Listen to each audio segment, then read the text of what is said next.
yang sedikit tapi berjangka panjang. Sama-sama berjangka panjang nih, sama-sama berjangka panjang. Kalian pilih yang mana? Kan begitu. Kita tinggal melihat aja. Kalau ada pro dan kontra pasti ada. Masyarakat pasti akan, sawahku hilang, mata pencaharianku jadinya gimana? Pasti akan seperti itu mereka. Makanya ada pembebasan lahan. Kalau kita ngomong ekologi, berarti saya yang jawab yang tentang ekologi tadi. Kalau tentang ekologi, pasti ada kerusakan ekologi di sana. Yang awalnya hanya sungai seperti ini, yang awalnya ikan-ikan atau ekosistem yang ada di sungai dia bisa renang dari hulu ke hilir dengan tenang, tiba-tiba ada bendungan. Mereka nggak bisa renang ke sana karena bendungannya bukan bendungan yang overflow, bukan bendungan yang jatuh ke bawah, ya toh, bendungannya yang begini. Mereka bisanya lewat kalau ada air yang melebihi tinggi bendungan sehingga lewat spillway, gitu kan? Mereka biasanya seperti itu. Tapi setelah difikirkan lagi bahwa nantinya di bendungan itu akan ada ekosistem baru, karena mereka akan bertemu teman-temannya yang lain di waduknya ini. Iya toh? Mereka akan berkembang biak lagi di sana. Mereka justru akan semakin banyak. Bahkan ada yang membuat spillway atau membuat stealing basin itu ada fishway-nya. Ya, ada fishway. Jadi ada jalan ikan. Jalan ikan itu kayak tangga ngeterap gini yang isinya yang air. Jadi spillway itu dibagi dua, yang satunya lurus toh, yang satunya ada terap-terapan kayak tangga gitu. Nah, itu gunanya untuk ikan supaya bisa naik ke atas. Kalau kalian pernah lihat ikan salmon itu kalau mau bertelur dia harus naik ke atas dulu. Dia lompat, akhirnya masuk ke hulu di daerah yang tenang, baru dia bisa bertelur di sana. Sama ada ikan yang seperti itu, dia pakai fishway, dia nyari dia dikasih fishway supaya dia bisa masuk ke si waduk. Oke, waduk dan bendungan bedanya apa? Jadi ngomong waduk, saya mau bendungan, apa bedanya? Ya, waduk itu reservoirnya, apa reservoir? Penyimpanannya. Jadi waduk Karangkates, bendungan Karangkates sama. Waduk Lahor, bendungan Lahor. Waduk Selorejo, bendungan Selorejo. Sama tuh? Sama bedanya? Ayo. Apa bedanya?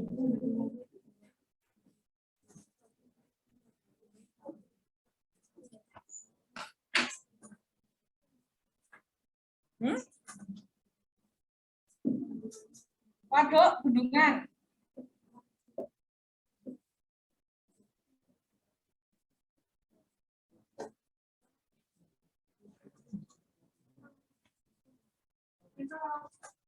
Itu bagian dari bendungan.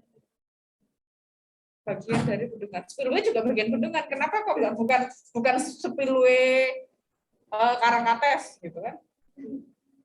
Enggak, kita nggak pernah ngomong spillway Karangkates gitu toh. Pasti waduk atau bendungan.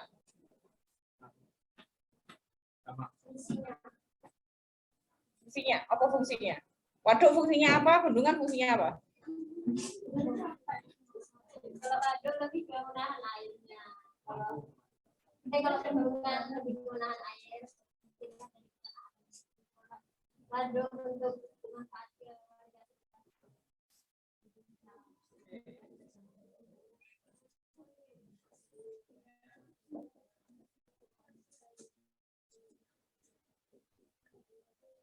Apa berarti? Ini waduk, ini bendungan. Apa bedanya? Bendungan itu konstruksinya. Yang mbok omongno tadi itu sebetulnya kayak trapesium, terus yang ada overflow, yang ada apa itu bendungan. Jadi yang ada konstruksinya sing ada yang batu, ada yang dari apa tadi kan banyak ya. Waduk itu airnya. Jadi yang tertampung karena bendungan ini waduk. Makanya kenapa kok bendungan itu harus ada kanan kirinya, ada tebing yang kuat itu karena supaya dia bisa jadi kayak mangkok buat si waduk ini. Ya. Bendung. Apa bedanya? Tadi bendungan dan waduk. Bendung. Hah? Ini sungai, Sob? Ini sungai kan? Sungai yang besar. Kalau tadi penjelasan bendungan kecil. Sungai kecil, sungai besar. Emang di sungai kecil nggak ada bendung, ada dam. Kalau kalian ngomong di itu dam apa gitu kan? Iya. Hah?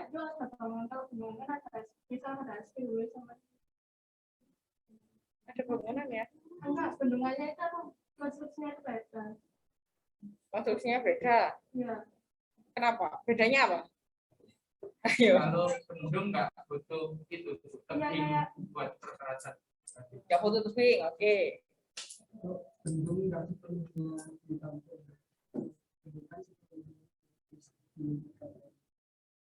Bendungnya dihentikan airnya, oke.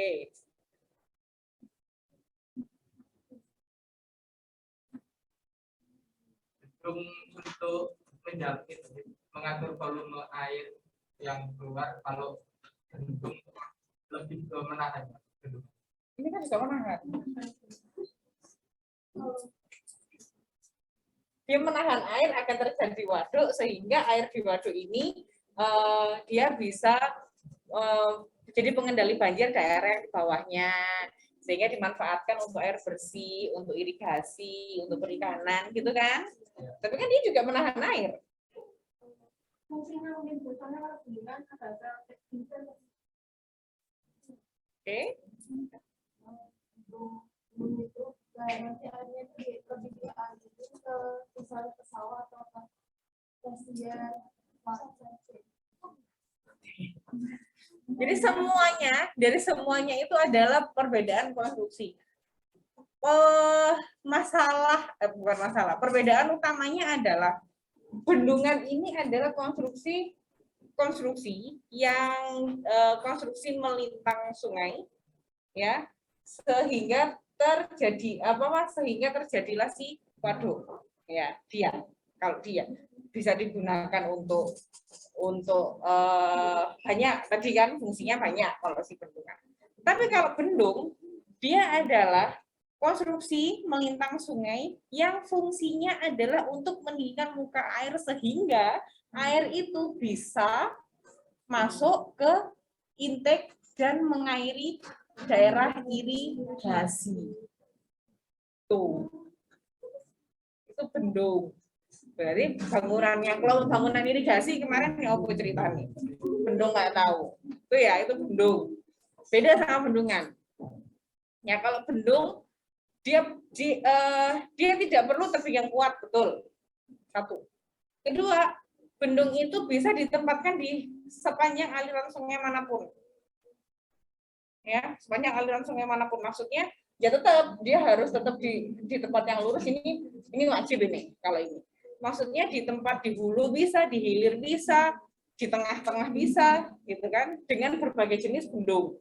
Ada bendung gerak, bendung karat, bendung tetap yang kemarin itu, ya, kelompok irigasi, ya, itu si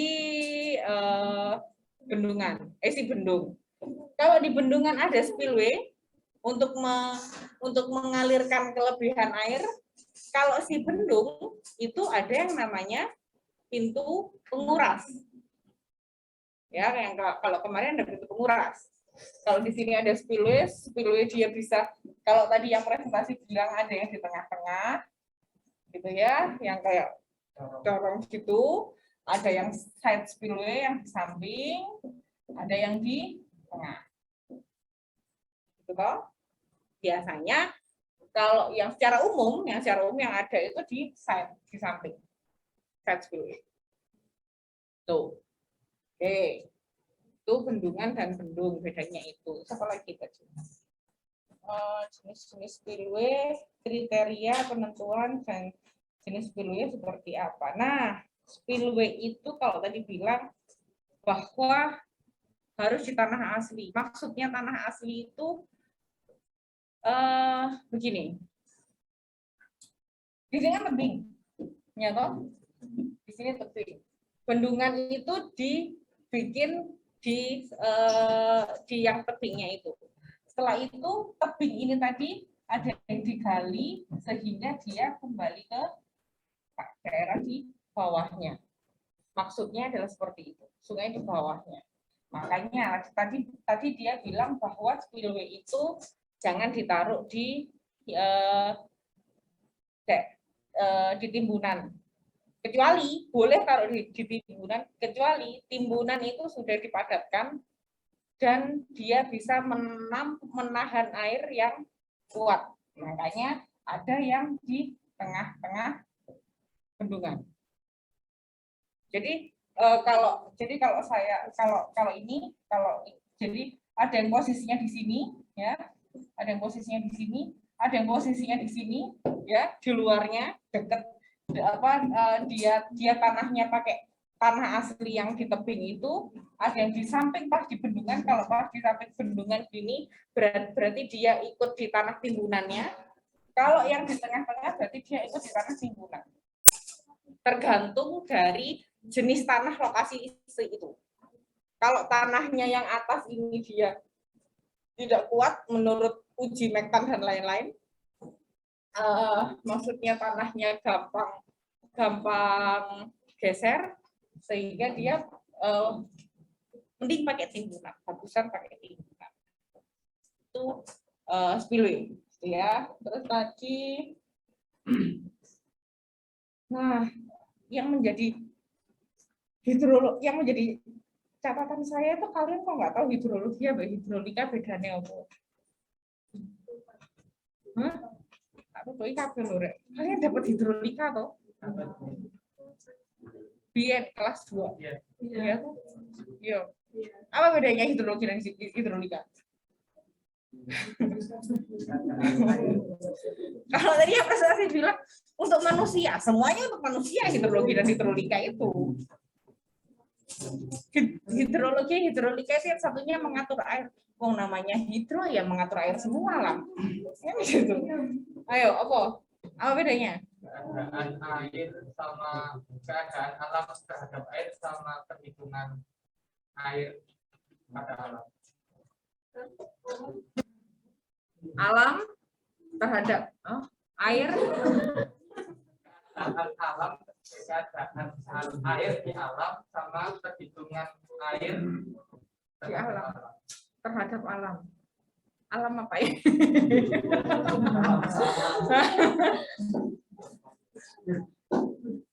Oke. Gampangnya, kalian bisa mendefinisikan sendiri ya. Gampangnya, hidrologi itu adalah yang tidak terlihat. Maksudnya yang di atas kita. Hujan, air menguap, jadi awan, jadi hujan. Itu siklus hidrologi. Kalian bisa lihat penguapan air? Nggak bisa. Kalian hanya bisa lihat hujannya saja. Ya toh? Itu hidrologi. Hidrolika itu adalah perilaku air yang ada di sungai, itu hidrolika. Ya. Wes. Definisikan sendirilah. Pokoknya perilaku air. Mulai dari air itu deres, air itu tenang, air itu meloncat-loncat, rejim airnya seperti apa. Bisa terlihat dengan mata toh. Nah, itu hidrolika. Jadi nanti kalau kalian ditanya apa bedanya hidrolika dan hidrologi, ya boy. Gunakan dengan kata-katamu sendiri ya. Kata Bu Mona, hidrologi itu yang tidak terlihat, nanti ngono. Sudah berarti semua. Oke. Ada satu pertanyaan saya untuk semuanya. Kalian tadi ada di video itu, di videonya mereka tadi. Dia bikin tunnel, terowongan. Untuk apa? Pengelak. Untuk apa pengelak?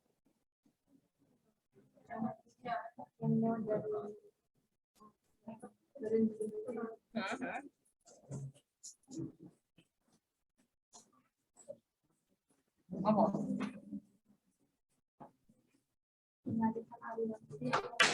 Mengalirkan aliran sungai. Ini sungai.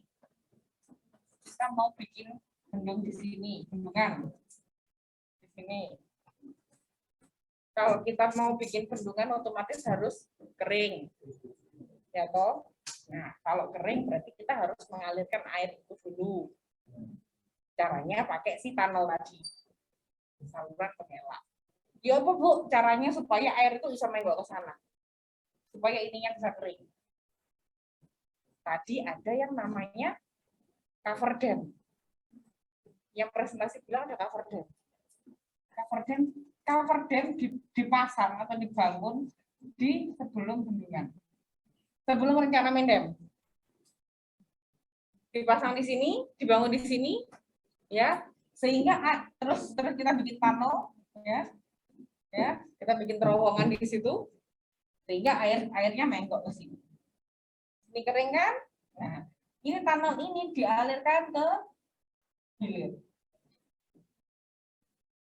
Nah, karena hilir lebih rendah daripada hulu, otomatis yang daerah sini kering toh.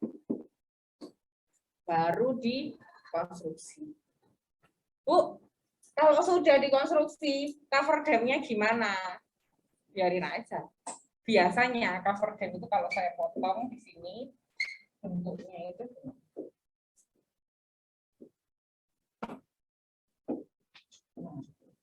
ini adalah cover dam-nya. Ini main dam-nya. Mepet. Jadi dia bikin ini dulu.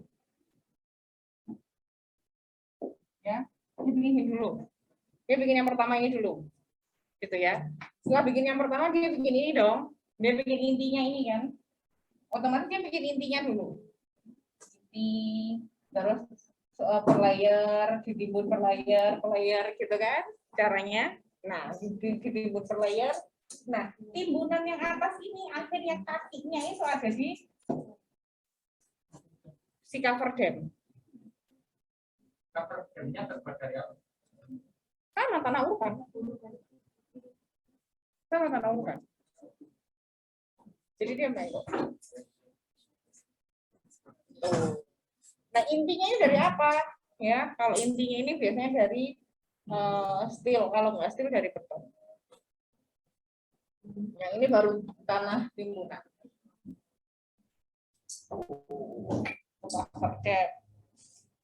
Terus apa lagi ya tadi ya? Peraturan bendungan dan hal yang perlu diperhatikan. Jadi kalian kalau mau tanya peraturan ya, peraturan bendungan seperti apa gitu ya, kalian bisa download. Bukan download, kalian nggak bisa download, tapi kalian bisa lihat secara lengkap tanpa harus membayar di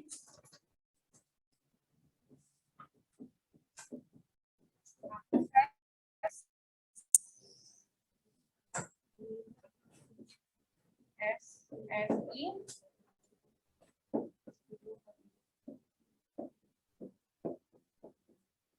akses/sni.bsn.go.id. Tidak bisa di-download, tapi kalian bisa melihat full. Kalau yang nggak bisa di-download, kalau kalian nyari di Google biasa SNI yang apa, nggak keluar SNI terbaru, kalian bisa diakses SNI. Daftar dulu, gratis daftarnya, nanti langsung aktivasi dari email, bisa lihat di situ. Kalau mau tahu peraturan bendungan silakan. Salah satunya adalah SNI 3432 tahun 2020. Dia perbaruan dari tahun 94 di nomor yang sama tentang tata cara penetapan banjir, desain dan kapasitas pelimpah untuk bendungan.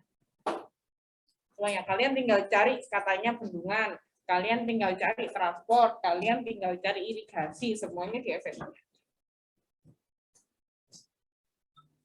Oke. Terus apa lagi? Hal yang perlu diperhatikan ya tadi itu. Terus pemantauan, oh ya, pemantauan tubuh bendungan. Nah, ini si tunnel ini ya, tunnel ini kalau sudah nggak dipakai kan sudah nih. Jadi konstruksinya adalah bikin cover dam, terus bikin bikin tunnel ya, bikin tunnel dulu. Tunnelnya sudah jadi sampai bawah, saluran pengelaknya ini, terus bikin cover damnya selesai terus bikin main dam ya. Setelah main dam baru baru masuk setelah itu ada namanya impounding, nggak ada di situ tadi. Impounding itu IMP pounding. Nah, itu adalah penggenangan bendungan. Nah, biasanya penggenangan bendungan itu pas Pak Jokowi datang ke sana pengesahan. Tuh, presiden pengesahan. Tuh. Tuh ya. Tuh. Nah, kalau sudah seperti itu, pas impounding ini pintu ini ditutup. Ya, tunnel tadi ditutup supaya dia nggak masuk ke sini. Jadi dia tunnelnya kering, airnya tertahan di sini sampai sekian tingginya berapa. Nah, ini pasnya. Ya, tunnelnya. Nah, setelah itu kalau sudah beroperasi lama, tunnel ini diisi. Tunnel ini difungsikan menjadi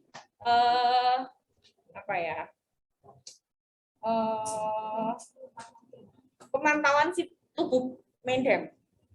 Pemantauan apa? Jadi sebelum itu main dam itu dikasih kayak sensor. Ya, sensor mau di sini sensor. Ada piping nggak? Ada kebocoran nggak? Ada air itu masuk ke sini. Ketika ada satu celah aja air masuk ke sini, nggak akan bertahan lama.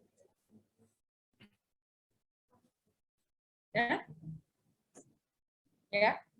Kalau tadi si yang presentasi bilang ada piping, ada ini. Karena kalau piping berarti itu masuk ke mata kuliah apa ya, saya nggak tahu kan. Beliaunya lebih pintar ya. Kayaknya struktur deh itu. Jadi kalau ada piping nanti dia bisa aliran air masuk sehingga dia nggak steady lagi, dia bisa cooling, dia bisa bergeser gitu ya. Tiba-tiba kalau pas pipingnya di sini tiba-tiba ambrolset ke sini sehingga kekuatannya sudah nggak bagus lagi. Oke, tuh satu ini. Jadi kalau kalian ke Wonorejo, yang ke main-mainlah ke Wonorejo, nah di sana ada bendungan di Tulungagung di Wonorejo, itu ada kali lewat tunnelnya panjang sekali, jadi kalian disuruh naik dulu ke sana sampai muter sampai di sisi hilir sini, dan itu tunnel isinya adalah kayak gauge, jadi kayak ada alat ukur tekanan gitu, isinya pipa di tunnel. Tuh, apa lagi yang perlu saya katakan? Oke, tadi yang diceritakan itu adalah bendungan tipe urukan. Ada juga bendungan yang dari konkret, dari beton gitu ya. Dia kalau yang tadi bilang ada yang overflow dam sama yang non overflow gitu ya. Nah, yang biasanya ada yang arch dam, ada yang linear, ada yang lurus gitu. Yang arch dam itu bentuknya biasanya yang biasanya terbuat dari konkret atau dari beton. Dia bentuknya begini, di sini masuknya.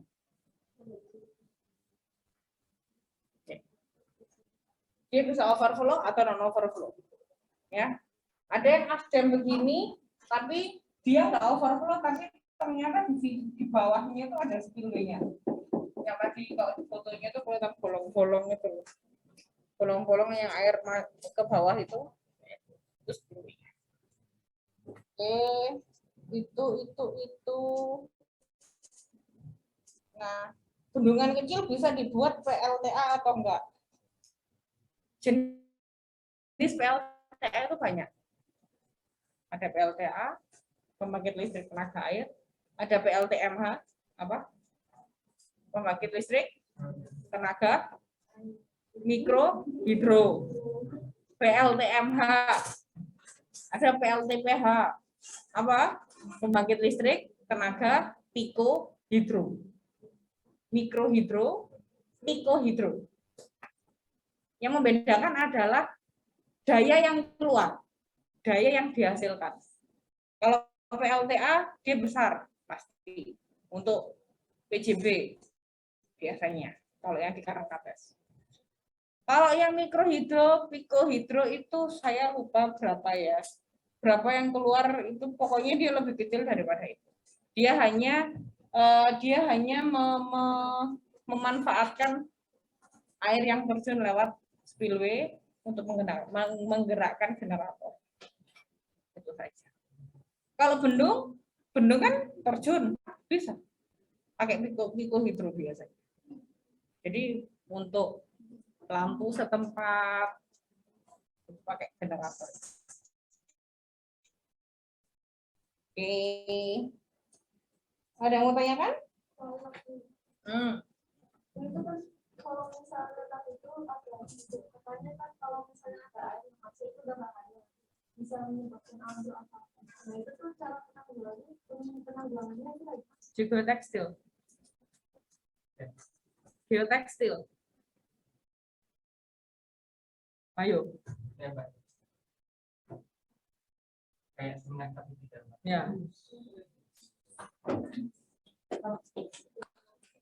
Ada geotekstil. Jadi kalau di Mektan itu geotekstil. Nah, dari yang saya ceritakan semuanya itu, studi yang paling besar dari bendungan itu adalah geologi Mektan, ya, geologi batuan, Mektan, geodesi, pengukuran itu. Tanah. Intinya semuanya itu kalau pas konstruksi itu yang kalian perlu perhatikan sekali itu adalah tanahnya. Inti utama bendungan itu adalah tanahnya. Ngitung air mulai dari data hujan sampai ketemu debite itu masalah kecil. Kamu ngitung hidrolika model ya apa itu masalah kecil. Yang penting itu adalah geologinya.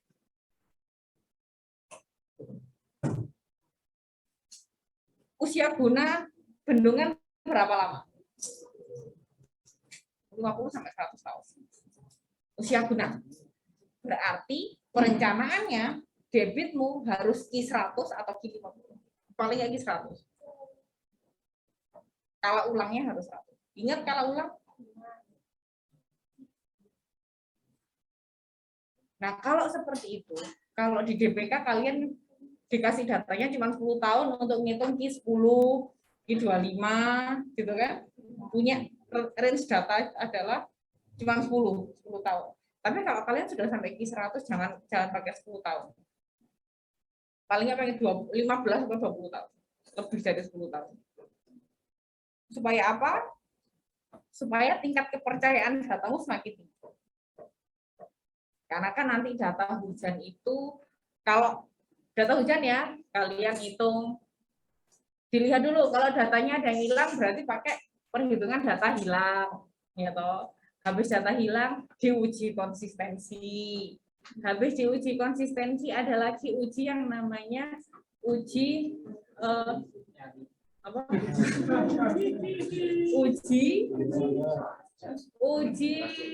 uji konsistensi, terus uji outlier.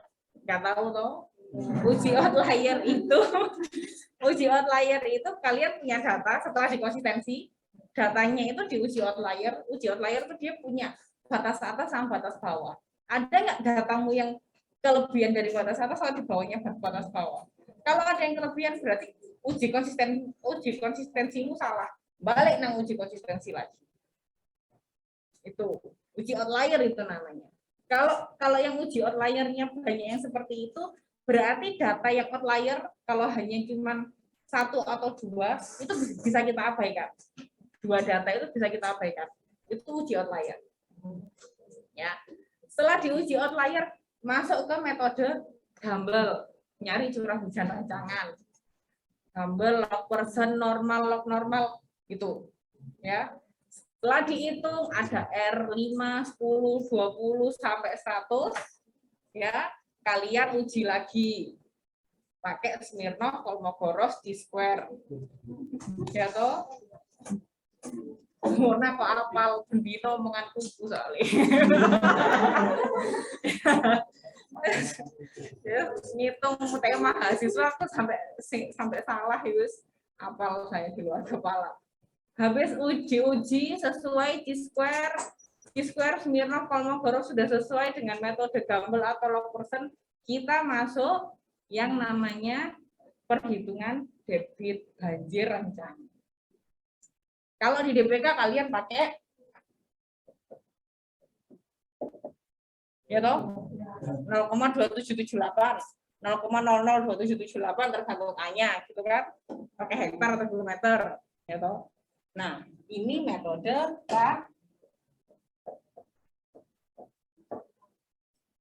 digunakan kalau luas dasnya kurang dari 25 km persegi. Kalau lebih dari itu dasnya pakai apa? Hidrograf satuan sintetis. Pernah dengar? Gini nih, kalau saya ngajar bendungan secara detail bisa dua SKS dua mata kuliah yang berbeda. Hidrograf satuan sintetis itu apa? Itu perhitungan banjir rancangan sama seperti dia, cuman dia luasnya lebih dari 25 km persegi. HSS ini ada banyak, Nakayasu, Gama,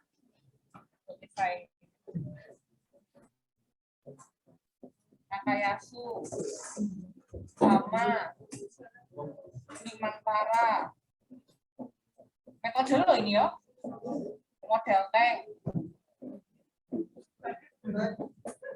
Ya, model tank, ITB terus Schneider.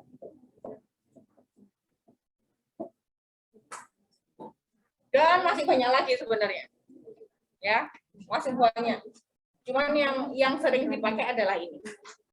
Ya, Nakayasu yang nemukan Jepang, Gama yang nemukan orang UGM, Limantara yang nemukan dosen saya UB. Ya, model tank ini dia orang PU yang nemukan, ITB dosen ITB yang nemukan, Schneider ini orang Amerika. Oke, itu ya. Yang sering dipakai adalah ini. Tapi yang sering lagi dipakai ini. Nakayasu dan Gama. Ya, hidrograf satuan sintetis pakai Nakayasu atau Gama. Nah, atau model tank. Oke, tuh. Ya, dari situ keluar, dari HSS ini tadi keluar I-nya, I50, I100. Nah, dari Ki ini tadi untuk menghitung si bendungan ini pakai hidrolika. Dari cerita awal hujan 20 tahun sampai uji yang banyak tadi itu hanya masalah kecil dari bendungan. Masalah banyaknya adalah tanya Pak Soleh itu banyak itu masalah. Tanah. Ya.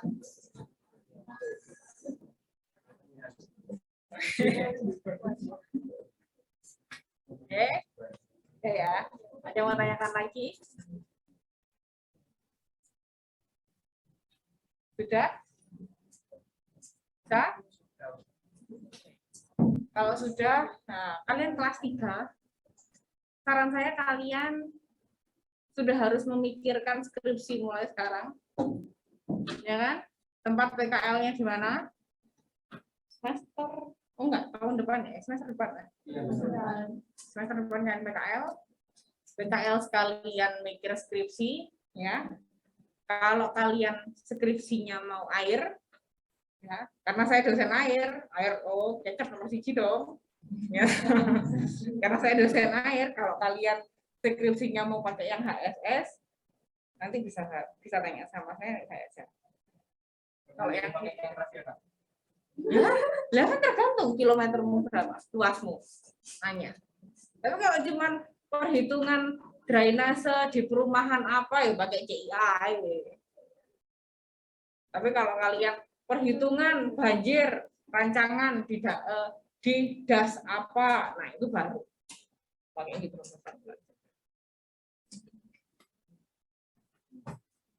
Silakan dipilih, dipikirkan mulai sekarang. Minatnya ada di mana? Ya. Saya agak sombong sedikit, air itu banyak yang peminatnya. Sombong saya. Soalnya setiap masuk, setiap dibuka di siproknya, air, dosen air selalu habis duluan. Sombong dulu saya soalnya.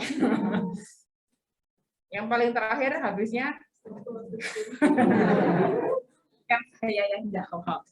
Air, MK, transport. Jadi 1, 2, 3-nya itu. Air, MK, transport.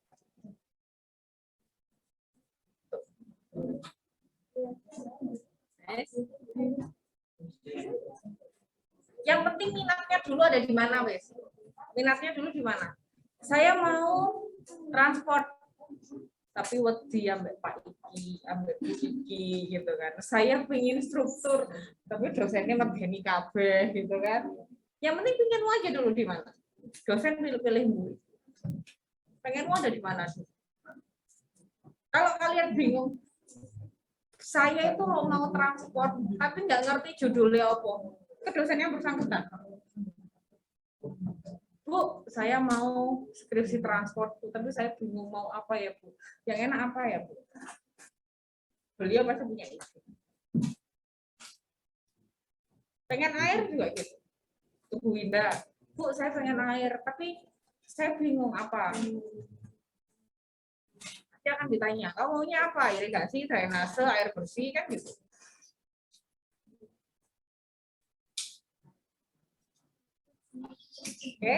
Oke, mulai dipikirkan. Yes. Sudah? Kalau sudah tidak ada yang ditanyakan,